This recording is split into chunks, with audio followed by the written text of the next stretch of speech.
Welcome back, Buffalo sports fans. Another episode of Buffalo Sports Banter here, brought to you by Built in Buffalo. Glad to have you guys back. Hunter, glad to have you on again. Obviously, like we said, we had that little hiatus there, but now we're back and we're going to be going. Two of us, maybe we'll have a guest on here and there, but it was a big week. Training camp started for a lot. Pretty much every team. I believe it was every team, actually. I think the Steelers yesterday was the first team or the last team to start. It was yesterday or Thursday. I believe it was the Steelers. But yeah, so here we are. We're ready to go. We're ready for training camp, and we're gonna just start off with that. So before we get into the specifics of what we've seen with training camp, we got to talk about what happened before training camp. Obviously, Naeem Hines did get injured. I believe it was last week on Friday. I could be wrong on that. But yeah, so last week, Naeem Hines gets injured, comes out that he was jet skiing and he was stationary, which is it's not like he was going crazy. It was stationary. Somebody had ran into him and now he's injured. He's out for the season. Tough blow for the Bills. I was excited to see him this year, just especially as kick returner. And you saw it last year, especially in the game, the Patriots game, right? Return to the opening kickoff, return the second half kickoff. So he's an exciting player to watch. They traded for him last year. I was excited to see how they would implement him this year in the offense. Now it's just a bummer that we're not going to be able to see him this year. But that brings me to the topic of just injuries in training camp. And this is a big reason, even in fantasy football, why a lot of people are saying, no, we need to wait for our draft till the end of August, till the end of training camp, till the end of preseason, because these injuries do happen. And we haven't even just seen it with the Bills, right? So before we get into the other injuries, off non-Bills injuries, what do you think of Hines' injury? How do you think the Bills should handle that situation with the whole money situation? Do they give him his contract this year? Do they pay him the money? Or do they kind of make this not a bigger deal, but just a more complicated situation than just saying we're going to pay him, which I get it as a team. I would completely get saying, we're not going to pay him. Or you were doing something that wasn't football related. You got injured that way and you're out for the season. That's on you. So what do you think of just the whole Hines situation? What would you do if you're the Bills? Yeah, well, first of all, it's devastating to see. It's really terrible when I saw that he was injured, and then when you see the reason as well, just kind of makes it you have even more thoughts that pop in because of it. But the pay topic is interesting because you saw the value he brought last year, both running and special teams, and so that's a question of, do you want to risk souring the relationship between him and the organization? I saw his agent had put out a quote that said like something to the effect of, well, I'm going to ride with the thought that it will work out in favor of my client. And I know that the team will think twice before they act, or for lack of better term. So he is really thinking and assuming that the Bills will pay him. I would say that you really need to take a look at the roster and how he fits in, and how much of a loss would it be if that, like I said, relationship was soured, and maybe when it comes time for him to re-sign, if he would be far less likely to if he didn't. So you'd have to. I don't exactly know how it would fit into the cap, what the numbers would be, but I would say as of now, yeah, I would say you want to pay him now. Yeah, I think I'm gonna agree with you on that. And I've seen people say, and like, oh, he was like we said, he wasn't doing what he's supposed to be doing. But at the end of the day, he was just sitting on it. It was not like he was doing crazy stuff. It's not like he was just sitting on his jet ski. Like, how many players do you think went on a jet ski this offseason? Probably a lot. And you've seen it in the past with the Bills with this type of situation happening. And I would say it'd be a little different if they didn't trade for him. If they didn't trade for him, if it was just signing, they could say, oh, well, you just signed a contract, now you're hurt. Where it's like, no, we brought you in here. We want you here, obviously. We might treat him a little bit differently, right? Like, because if this was Josh, or if this was Diggs, or even if it was a guy like Trey White or Jordan Poyer, like just anybody else, if it's a big time player, is this a different conversation? Is this, oh no, there's no way they can take some of his salary away? because that's what I've seen. I've seen a lot of people say, no, take a salary away. He wasn't doing what he was supposed to be doing. If I got hurt at my job, they wouldn't pay me, blah, blah, blah. And that's one thing that I'm not a big fan of, is talk about all comparing it to like our job. A normal job is not like what these guys go through. Not at all. I mean, these guys have press conferences. They have a million different things that they have to do that you wouldn't even think to do in your job. You'd be like, that's a weird thing to have to do for your job. I mean, they have to always get checked out. They always have to make sure that they're good to go.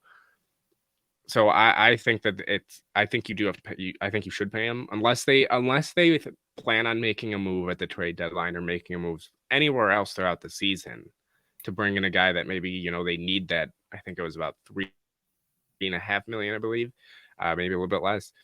If they need that money, sure. I mean, I guess go for it, but I wouldn't. Again, even if they are going for a little, I wouldn't go for his whole contract. I would go for maybe half of it. I would say, all right, we'll give you half. We don't want to, take all of it, but I would just give him his contract, say, things happen. But unless they're planning on making a big move, I would, I'm with you on that. I would just let him get his contract, get his salary, and move on and wait for him to return next season. But there are other big injuries that have happened, both to, I would say one's definitely a rival. The other one, I would say, is a rivalry, but not. If you asked me 3 years ago, I would have said that we were good friends and as fans with the Bills Mafia and Bengals. I don't know what they call themselves. What are they? Do they have a name for themselves? Their fan base. The Jungle. I don't know exactly. The Jungle. I guess the Jungle.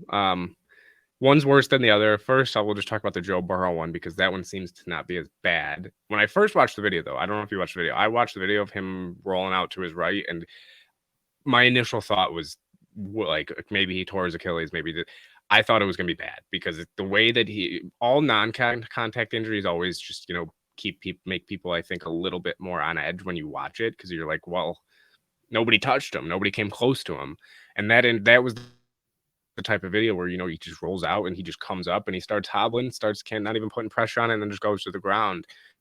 But I believe now, and then it came out that it was just a sprain, and then it came out that was not just a sprain, and then it came out again that it was actually just a sprain. So it seems like it's not, or strain, not sprain. And I believe it's not as bad as it says, or as initially thought. So what do you think about Burrow's injury? I mean, it doesn't seem to. I mean, I think especially by the time the Bills play the Bengals, he should be there.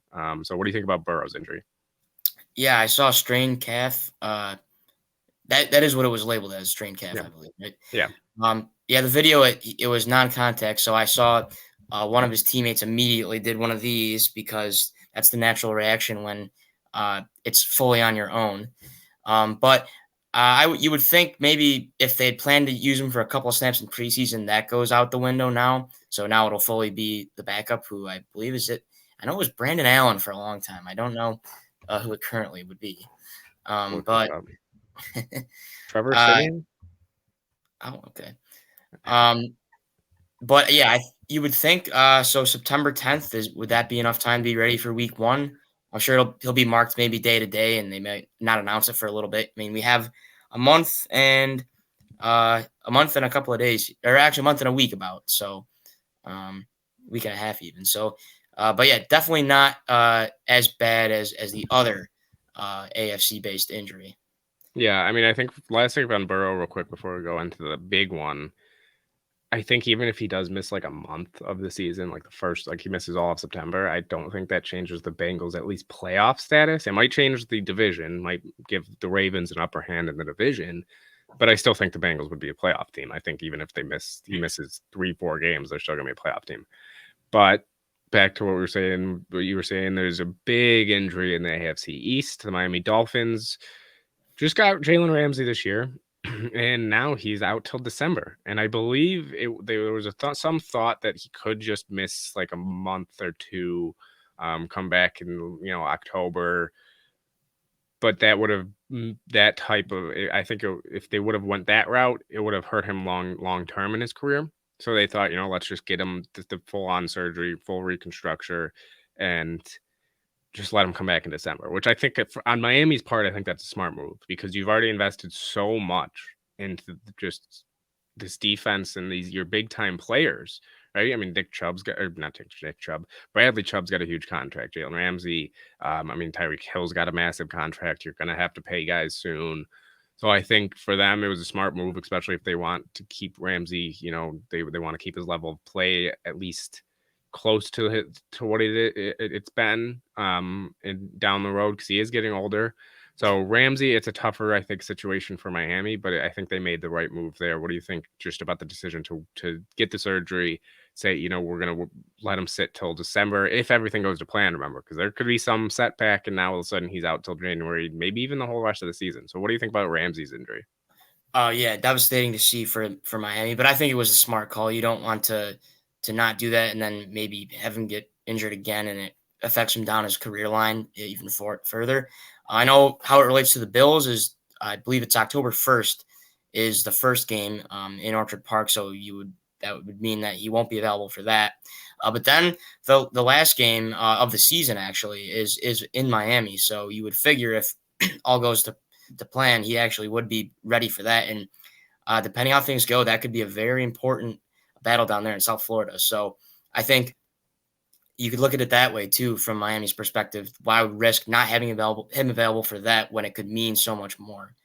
Yeah. So that's kind of how I see it. Yeah, I mean, injuries suck in training camp, right? Everybody hates it. And even in preseason, everybody just it sucks to watch because you get excited about these teams and you see it every year. Somebody goes down, a couple players go down, but it's part of football, right? I mean, that's the tough part of the sport. Every sport too. I mean, I guess you might see it a little more in football than other sports, but it sucks to see. But good news for at least the Bills is Hines is the only injury so far. I'm gonna knock on wood on that one. But we'll hope that stays that way down the line. It's always a positive when you get through a training camp practice and there's no injury updates. There's nothing, no news comes out, not even a small one.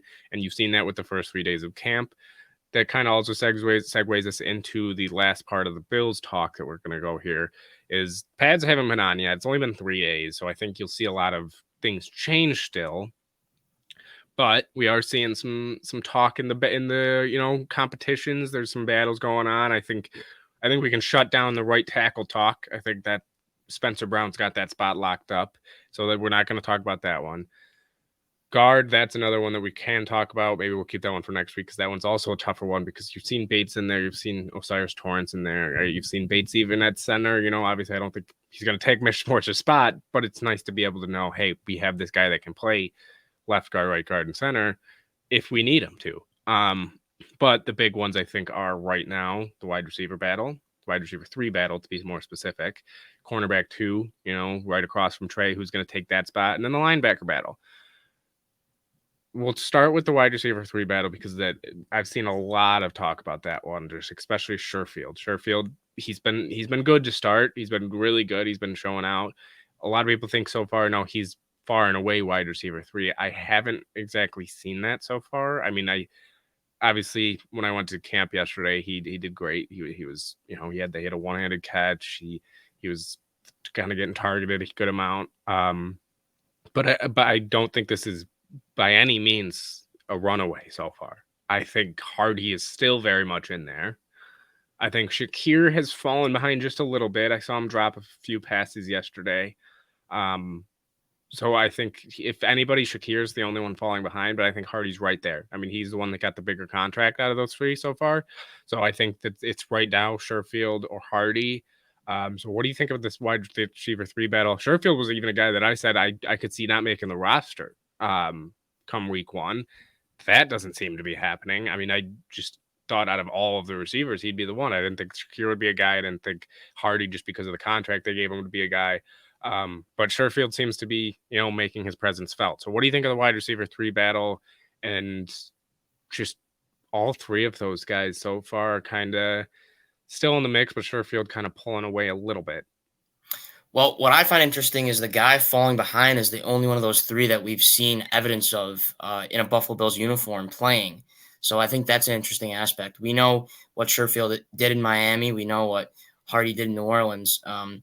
And of course, then the aspect comes into play of where do those guys fall on the special teams unit? Does that aspect make one of them more valuable to keep a spot as well? So I definitely have to like we were talking about, pads will give a lot more evidence and tell to this. But yeah, I don't know if there's a defined winner right now, but Shakir falling behind to me is the most interesting because, like I said, he's the only one that we've seen play, and I think most Bills fans were impressed with what they saw with him in game action last season. So we'll have to see if he can bring that back up, or if one of the new guys here would take that spot. Yeah, either way, I think you can agree with me on this. It's nice to have options, and it's nice not to be worried. Because at this point, I'm really not worried about this offense. I mean, you've seen Kincaid come in, and Kincaid's been showing out right away. And then you get guys like Hardy, Sherfield, Shakir that can go make plays. Even Justin Shorter too. That's another guy that we shouldn't be sleeping on him either. So you got options, and I think that's the positive. And I think you can agree with me a little bit on that. Is I feel like last year it was like, okay, we got Isaiah McKenzie. Bills got Isaiah McKenzie. That's the wide receiver 3, right? Shakir maybe could have made a push. Jake Kumaro, I think, right? That was another guy that was talked about to be in that mix, but it was McKenzie, right? He was going to take over for Beasley. Didn't turn out as well as we'd hoped. Now they got options, right? They got Sherfield, Shakir, and they got Hardy. So it's nice to have the options.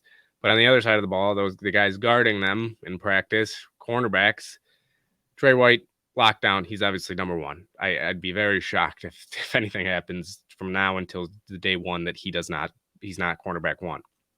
But cornerback 2, that's a battle. We talked about earlier about this a little bit, but you got Benford, going into his second year, coming off an injury.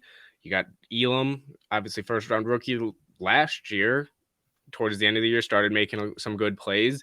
And then Dane Jackson, who's been here for a while, I think he's been overhated by a lot of fans and by a lot of people because he's not by no means a bad cornerback.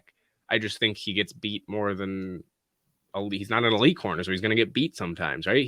But he's a good corner. I think he's an average cornerback in the NFL. I think he can give you games. He can go out there and start for you. He started off camp as cornerback 2, running with the ones. Yesterday, I kind of saw it mixed up a lot. Sometimes you saw Dane with Elam. Sometimes you saw White with Elam. You saw it all mixed up. So cornerback 2, I think, is another one that's going to be a close one. What do you think of it? Who do you think ends up with the spot? I know it's obviously still, we got a while till we find out who ends up with the spot, but who do you think just ends up with the spot, and what do you think of the battle altogether? Well, this is even maybe to me actually a little bit even more interesting than the previous positions mentioned because to me, like without looking at evidence, I would have said Elam. But for what we've seen in this early period here, I would be leaning towards Benford. I've seen a lot of positive commentary about what he's done on the field at St. John Fisher, and so I would probably go with him. I mean, that could change as well. I know Cam Dantzler was injured and I believe waived, so he kind of drops out of the race there. But yeah, no, and also you can relate this back to the wide receiver group. The guy, at least from what I've seen as well, I believe you've seen some similar comments here. The guy that has, well, I guess not quite because we some of these other corners have been in Bills uniforms, but the rookie, the guys in their second year, kind of maybe possible sophomore slump. Hopefully that's not the case with Shakir and Elam, but for the 72 hours or so that we have seen day-wise with the times of the practices within that time frame, not great for the guys in their second year. So we'll see if that can change. But as it stands, I would probably side with Benford. Again, though, that might change. Yeah, I mean, for me, when I'm looking at the cornerback 2 battle, I think the biggest thing for me is, would I mind Dane Jackson being cornerback 2 to start the year? No, I wouldn't be upset. I wouldn't be mad. But I think we've already seen what we're going to get from him. And I think we've seen his ceiling. So I would rather go with a younger guy like, Benford or Elam just to get them in there and see what they can do, right? I mean, especially early in the season. I don't want to have it where all of a sudden week 16, 17, 18 comes around, playoffs come around, and now we're making the switch to put one of the younger guys in. So I think as much as I wouldn't mind Dane being there as cornerback too, I just think we've seen the best of him, and I think we might even get the best of him again this year, which is what we have seen over and over again. And I just think you got to go with one of the young guys. But I think once the pads come on, you'll start seeing a little more with this cornerback battle. You'll see them battling it out with the receivers, getting more physical with them. Just who can really actually cover when the times start to get tougher, when it's not just no pads and we're walking through some plays or whatever. So I think cornerback 2 is another battle that I think you won't see as much. You won't see at least somebody pull away as much till another week or two. Just because I'm not one of the people that when the pads aren't on, I don't look into it too much, because you see it every year with every team, right? It's you hear one thing 3 days into practice, then all of a sudden stay in the training camp, and that person's sometimes cut too. Like that's what you see too. So I'm not one of those people. I gotta wait till the pads come on, and that's with the last battle. This is just gonna be a quick topic. I know this one will be that we'll talk about a lot more as it goes on, because I think pads will play a big factor in this one, is the linebacker battle. From what I've seen, it seems like Dorian Williams, they're going to keep him weak side. They're not going to bother really right now, at least putting him in the middle linebacker spot. So I think Klein, you've seen kind of fall off too. I don't even know if Klein's going to make the roster at this point. And then, you got the young guys. You got Spector and Bernard, and Spector, at least yesterday, I think he had a great practice. He almost had an interception. Even I think you probably saw that Diggs had a highlight, that deep ball to Diggs.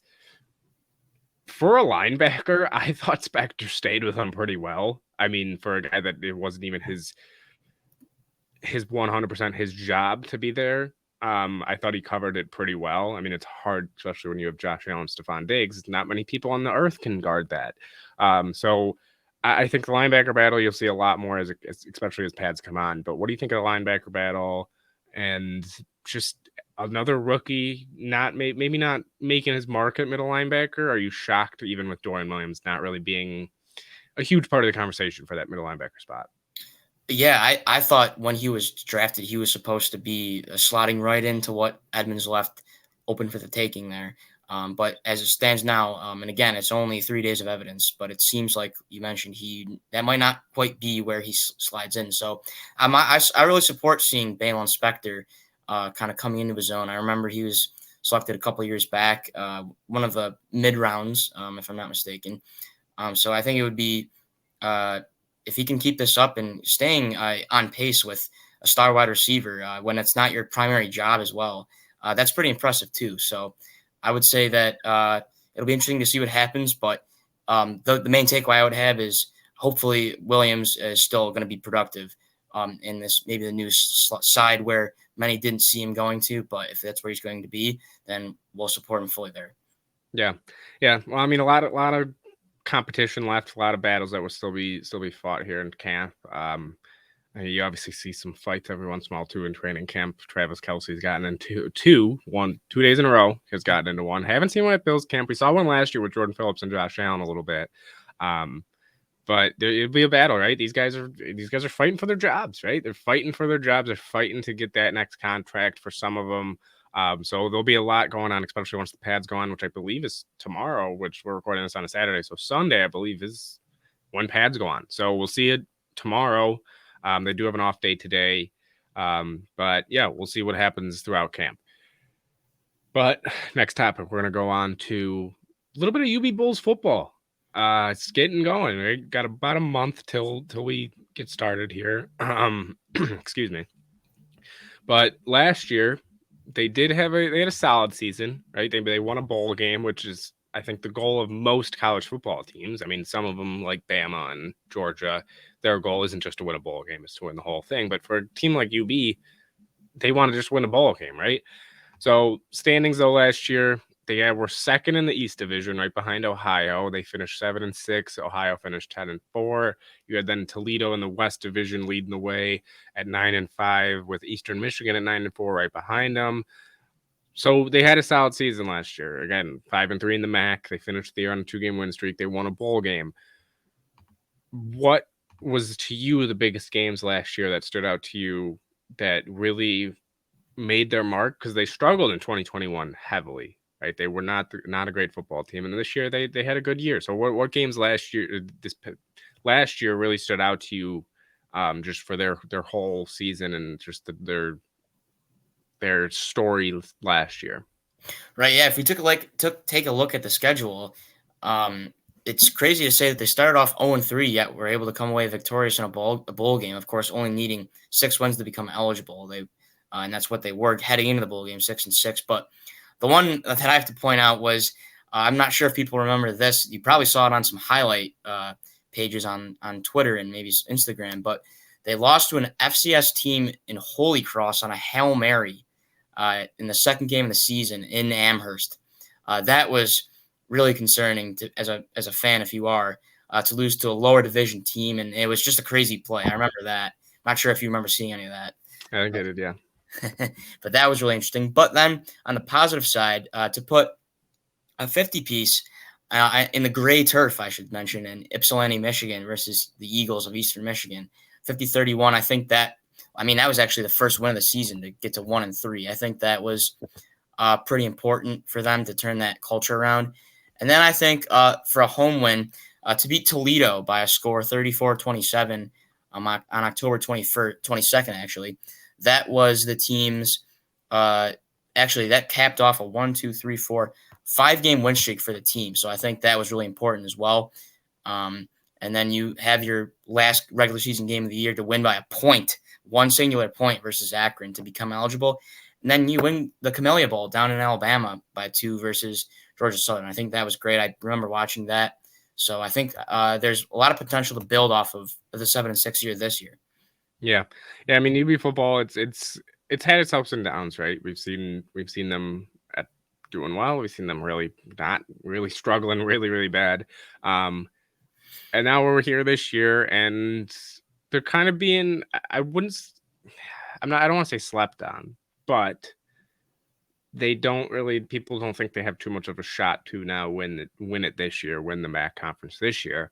I mean, they do have a decently tough schedule, right? So the schedule this year, they started off September 2nd going to Madison, Wisconsin to play the Wisconsin Badgers. That one, if they call out the win there, I think a lot of people will be shocked. They'll win a lot of people major money if people bet on them. But yeah, that's going to be a tough one going to Wisconsin. Might start off the season a little rough. However, then they have Fordham come to Buffalo, Liberty coming to Buffalo, and then away again at Louisiana against the Ragin' Cajuns, and then again at Akron. So first half of the schedule, I think they could start off decently well, right? They could maybe go 3-3 because then they again have Central Michigan coming back.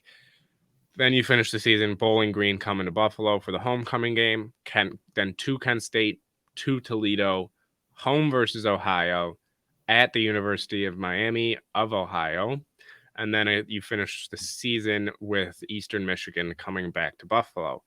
What games on this schedule stand out to you the most? Obviously, I pointed out Wisconsin a little bit. That one majorly stands out. But when it comes to making or breaking their season, I don't think that's a game that will make or break their season. What games on the schedule do you think can make or break their season? I'm really intrigued by that Liberty game, September 16th at noon. I absolutely plan to be at that one. I know they went. This finishes up an agreement of a 2-game deal. They went to Lynchburg, Virginia, I believe. That actually goes back to maybe 2019 or 2021, I believe. And so that's possibly you could argue an equal caliber team that in a different conference there. So I think, and they lost to them last time. So I think that's important for them to grab as a big non-conference win. I'd like to be at that one for sure. The Louisiana game down there in Lafayette, that's really intriguing as well. That's the week after Liberty. That's a really good team down there in the Sun Belt. I know Billy Napier was their coach a couple years ago. He's now with the Gators, leading that squad. So I think that's important too. Then within the conference, if you use the predictions, you have the Bobcats and Redhawks back to back, and those are some of the teams that are being talked about to be fighting for that first place East spot. And actually, now I'm noticing they have Toledo on Halloween, who's supposed to win the West. So 3 games in a row versus marquee conference opponents. I think it'd be really great if you can come away 2-1 at least versus in those 3 games. You got to avoid the going 0-3 there. But I would say those 2 early conference games or non-conference games, and then that portion there of those 3 in a row, Toledo, Ohio, and Miami. I think that will be quite an important portion of the schedule to see if we're going to be heading to a bowl game or not. Yeah, that's the stretch. I was actually going to say the stretch from Kent State, October 21st, down to the end of the season is a tough stretch. I mean, you're at Kent State, at Toledo, then you come home for Ohio. But again, Ohio's projected right now to win the East of the MAC conference, and Toledo's supposed to you're projected to win the West. And then you have again at the Miami of Ohio, who's supposed projected to come second in the Eastern. And then you have Eastern Michigan to end it, who's projected to come second in the West. So that stretch, finishing it off with only 2 home games, which, I mean, obviously two out of 5 home games. It's not exactly a horrible ratio. But the quality of teams and then having to travel a decent amount. I mean, obviously for college football, a lot of teams travel more than this. But for a MAC team, this is a good amount of travel, especially when you're going away, home. It can maybe play with you a little bit, right? Especially because that Miami of Ohio game then is on a Wednesday. You have some couple games on Tuesdays. It's different days. Everything's getting mixed up. So I think that stretch is going to make or break their season. If they go 2-3, I don't know if they're going to make a bowl game. If they go 4-1, 3-2, that might it could be, like we said, that could be that one game that just switches everything. And it could be huge, even just if they want to win the East in the MAC conference. So that's the stretch that I'm really looking at, because I don't, again, like I said, Wisconsin, that absolutely stands out, but I don't expect them to win that game. It's Wisconsin. Let's be real here. But that's the stretch that really, really I'm looking at, is that end stretch with 3 out of the last 5 away. Then you also have games mixed up on different days, and it's a lot of conference games, high pressure games. Like, that Miami or Ohio, when they're coming to Buffalo that November 7th, they're going to be looking to finish off the job potentially if they're in position to extend their lead in the conference, or finish, just solidify, hey, we won this conference. So yeah, those last 5 games at Kent State, at Toledo, versus Ohio, versus at Miami of Ohio, and then versus Eastern Michigan, that's a tough stretch. And hopefully, I think they got to finish it above 500. They got to go 3-2 at least, I think, if they want a shot at a bowl game. So UB football got a lot going on. Obviously, we talked about a little bit about the projection so far. Western Division, Toledo, Eastern Michigan, the Northern Illinois. And then you got UB projected to finish 3rd on the Eastern side with Ohio and Miami of Ohio. And when you read it, I mean, the first sentence right there is, when you see Miami of Ohio, it's the close call between the Red Hawks and Ohio for the top spot in the MAC East. So they're not even really considering Buffalo to win this, right? They're not even considering UB to win this. So do you think it's a slight on UB, or do you just think it's more of a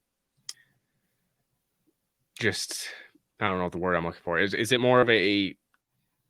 Does it say more about of those 2 teams or of UB for them to say, UB doesn't have a shot, or does it say more about Miami and Miami of Ohio and Ohio saying, no, they're just that good of a team? I would love to be the guy that's saying, slept on and that no one respects Buffalo, but I'm going to pass on that this time, and I'll say that it's giving a compliment of the talent to the Red Hawks and the Bobcats. I mean, Mo Linguist for UB is only entering his 3rd year, I believe. So he's a very young coach. You could argue inexperienced. 4-8 to 7-6, great 3-game improvement, but that's only 12-12 makes 24 and 25 for a bowl game. Only 25 games coached, compared to, I believe, Miami's coach has been around a while. So I think it's more of a compliment to those other 2 teams down there from Ohio. Yeah, I think, especially with, like you said, a UB team that has struggled in the past, I think it's just they got to prove it first, right? Every team's got to prove it first. They got to prove that they're there to. I mean, but finishing the season going 7-3, that's good. That's great. It's phenomenal. But now it's got to build into the next year. The people got to see it build into the next year. You can't just have a good finish and then all of a sudden it's not like the NFL where, they finished the year off great. maybe they can bring it into the next season. You can do that in college football, but too, I think it's a little bit harder to do that because you have guys coming in and out so much. You have younger guys coming in that maybe have never played in the college football game before. So I don't think it's a slight on UB. I think that though it's setting up for a good season. I'm excited to see them this year. I'm definitely going to try to make it out to a couple games this year. But yeah, UB football. We'll talk about it probably more as soon as it gets right towards week 1. But exciting stuff for UB football. Making the right moves. It seems like they're making the right moves at least to make at least a way for them to win the MAC in the next few years. But this year we'll see how they can do. Now we move on though to our history section. We're gonna wait for your HLC's a day in history because we got my little quiz question for you. You got it last week. You actually, I think, got kind of a bonus last week because you pointed out Lee Smith, who still, that blows my mind that he was listed as a wide receiver. But you did get the question last week. This week is a little bit tougher, I think. But it does have to do with the Buffalo Bills again, or it has to do with a Buffalo Bills player. So here it is. Von Miller missed the last 7 games of the 2023 season, or 2013 season due to a torn ACL. Obviously, he's coming back this year from a torn ACL. Do you know how many sacks he ended up with when he came back in 2014? Didn't miss a single game, so he played all 16 games. When he came back from that first torn ACL, do you know how many sacks he finished with that season?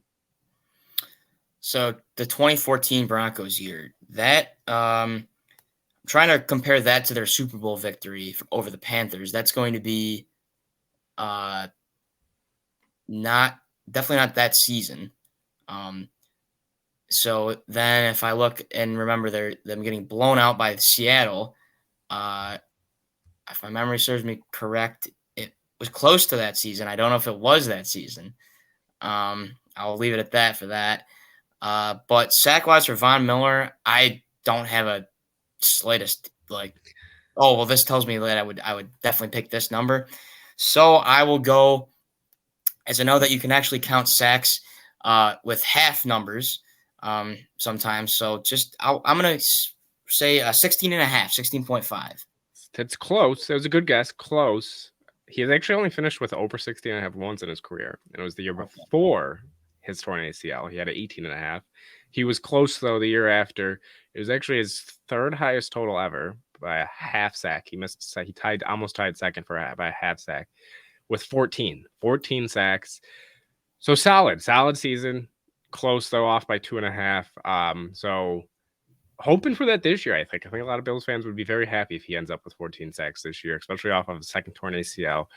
He's looking good. I saw him yesterday a little bit. He looked like he's getting back there. Now, again, that's the big conversation. We'll probably talk about that a little bit later in the season, or right before it gets closer to the season. Is he going to play week 1?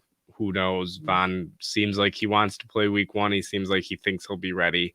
But a torn ACL makes me at least a little nervous. I would hold him till at least week 5. But I was going to say, finish your thoughts, but I do have something about week 1 there. I was going to say, he does look good, though. He looked good on the sidelines. Like, we saw him working out yesterday. He looks significantly better, at least, than Trey was last year. But again, as it's been pointed out to me by other people, it was Trey's first time tearing an ACL, which first time tearing an ACL isn't just the physical part. It's also the mental part where they aren't mentally prepared for what it's like. Where Von, it's his second time. He might be a little more equipped for it and a little bit more ready for it mentally. But yeah, he's looked good. So what do you think about Von's little injury? Yeah. Is he going to come back? Well, I know he's really ready and raring to go. I saw it should not be later than week 6 if no setbacks occur. So it'd be great to have him for 1 through 6. But I think the schedule is definitely more difficult down the line. So if it means waiting for week 6, but to surely have him available for those Eagles, Chiefs, and Bengals games, I think that would be very valuable. But talking about week 1 reminds me, your thoughts on the Jets uniforms release that will be worn if you've taken a glimpse at those week 1.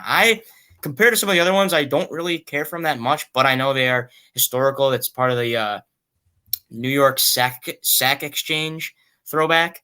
I think they're a little bland, but again, I'm not a Jets historian, so I'm not one to appreciate them. But very interesting. But what that does mean, of course, is the Bills will be wearing blue to open up away for the second year in a row. Yeah, I mean, they're all right. I think they could have been a lot worse. I'll say that.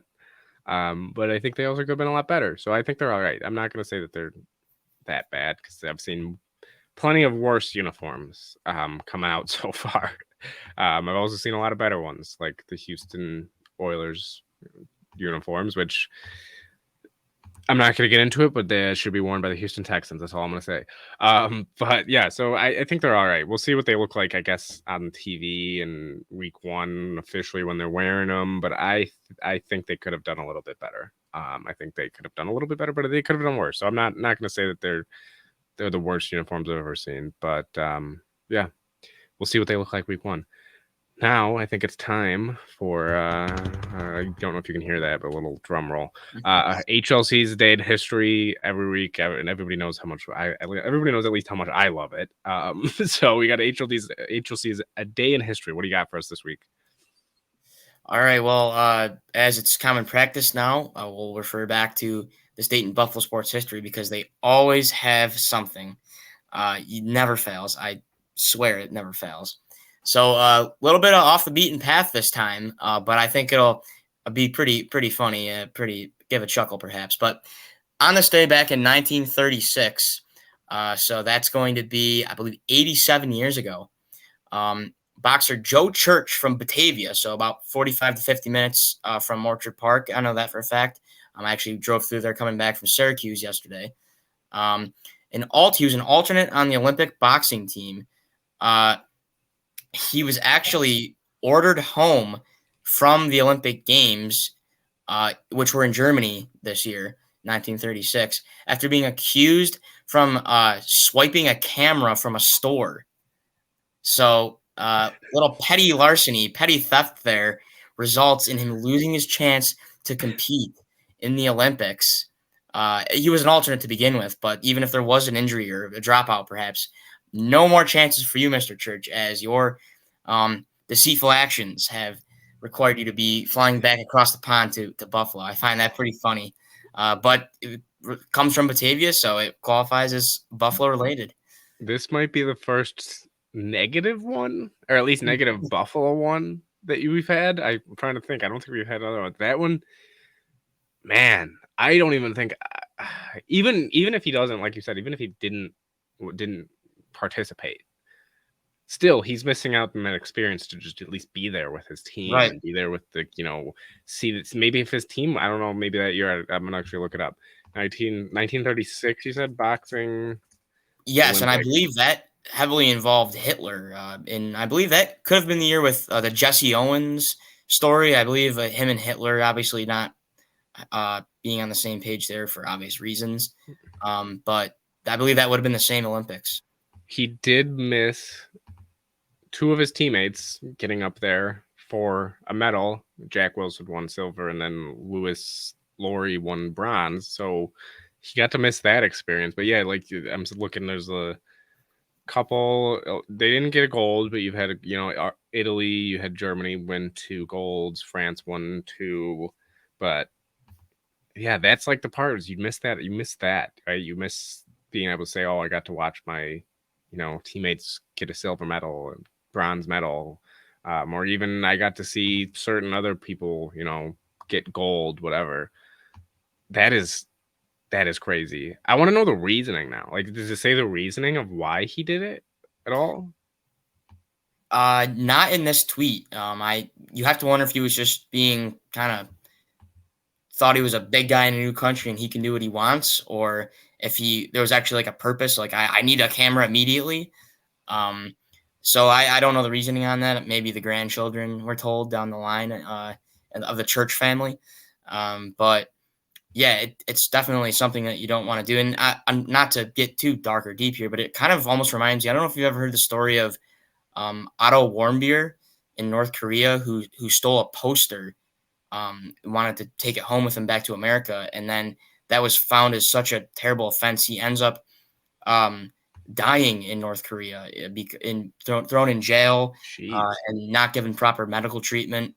a very tragic story. I believe he was a University of Virginia student, but it gives a little bit of a reminder to that with don't make stupid decisions, especially in foreign countries like that. Whereas in the U.S., you would think a poster or a camera, that's maybe a couple days in jail and the fine for the cost of the item, and maybe it's a little bit more. But look at the consequences with those two incidents.